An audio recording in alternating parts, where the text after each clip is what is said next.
De fato, o governador de Tarcísio, mais uma vez, demonstra os seus laços de fidelidade ao ex-presidente Jair Bolsonaro, que foi seu grande padrinho político, né? Foi seu grande apoiador para o governo de São Paulo.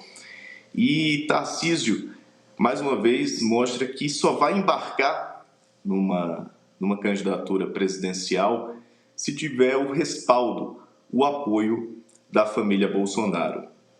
E é curioso isso, Diego, porque ao longo dessa semana, com o indiciamento, mais uma vez, com a operação da Polícia Federal envolvendo o Eduardo Bolsonaro, a exposição daquelas mensagens, dos vazamentos do conteúdo do telefone de Jair Bolsonaro, envolvendo seu filho, Eduardo Bolsonaro, trouxe à tona o nome de Tarcísio, mostrando claramente que o núcleo duro da família de Bolsonaro, como seu filho, Eduardo Bolsonaro, não o quer como o sucessor, o herdeiro político de Bolsonaro. Isso acabou colocando Tarcísio num protagonismo ao longo dessa semana, porque os partidos de centro já começam a vislumbrar a opção Tarcísio como um plano factível para 2026.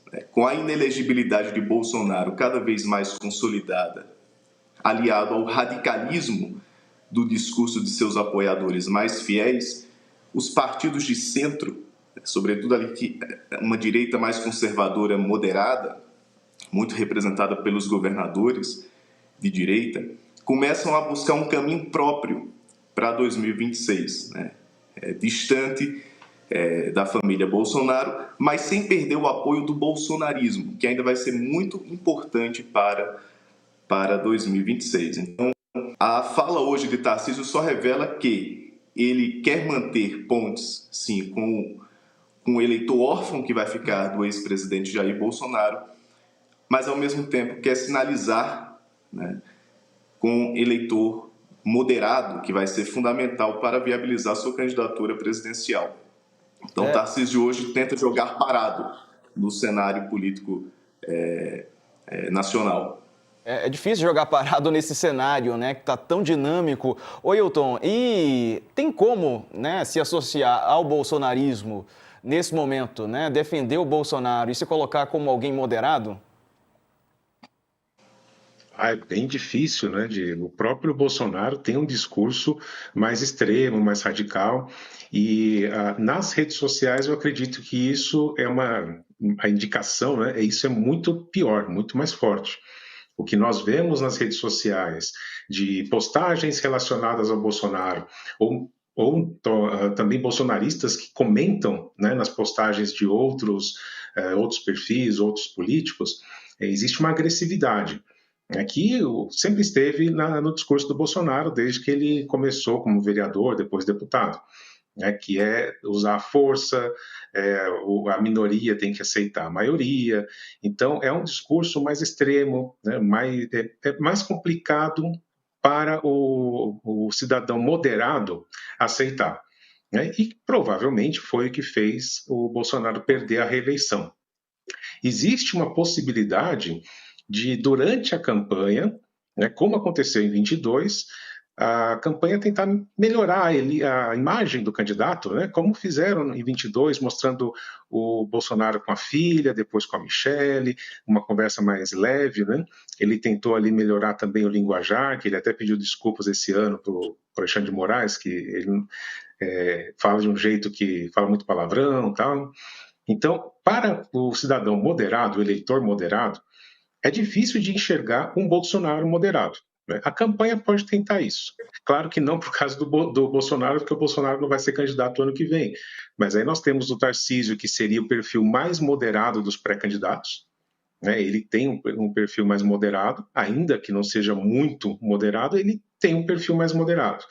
Aí o Zema está se colocando mais à direita, ele tem se posicionado com discursos mais agressivos, principalmente contra o Lula, o PT, a presidência. O Caiado fica um pouco entre os dois. O Ratinho Júnior, que também é um pré-candidato, também fica entre os dois. Então, nesse sentido, o Tarcísio poderia, mesmo mantendo o voto do bolsonarismo, tentar alcançar um voto mais moderado com um discurso diferente. Neste momento, ele dificilmente conseguiria isso no Brasil todo, né? Aqui em São Paulo ele já conseguiu. No Brasil todo ele precisa ser mais conhecido. Aí é um trabalho de campanha também que precisa ser feito. O Tarcísio pode conseguir isso, mas existe um risco estratégico que é, se o Tarcísio for muito para o lado do centro, né, tentar ser muito moderado, pode surgir uma outra liderança de extrema-direita que puxe o bolsonarismo. E eu vou dar um exemplo que em São Paulo, na campanha para prefeito, no ano passado, o Nunes era para ser o candidato do Bolsonaro, mas surgiu Pablo Marçal com um discurso muito mais radical de direita e puxou muitos votos do bolsonarismo no primeiro turno. Exato. E o Tarcísio, né, ô Murilo, tenta se equilibrar nessa corda bamba de agradar o eleitor bolsonarista, mas não desagradar o eleitor de centro.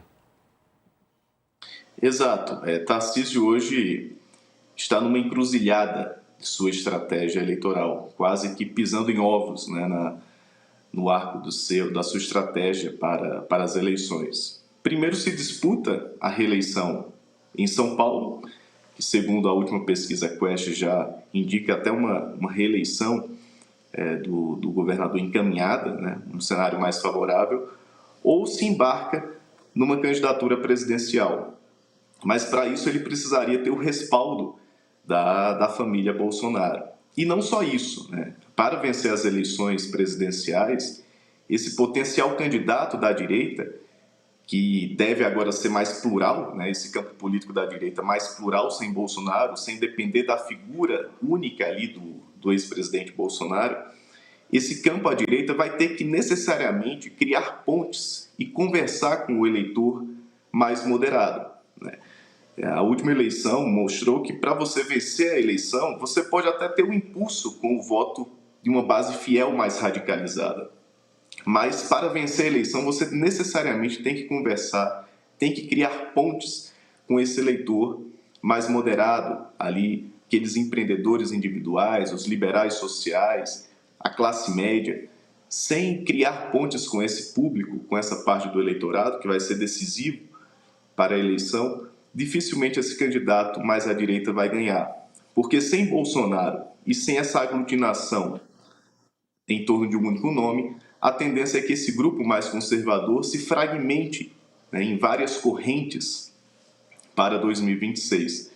Então, necessariamente esse público, muito dependente ainda da figura de Bolsonaro, também vai ter que criar pontes de conversa, talvez até pensando numa frente ampla, né, tal como Lula fez em 2022, para tentar voltar à presidência da República em 2026.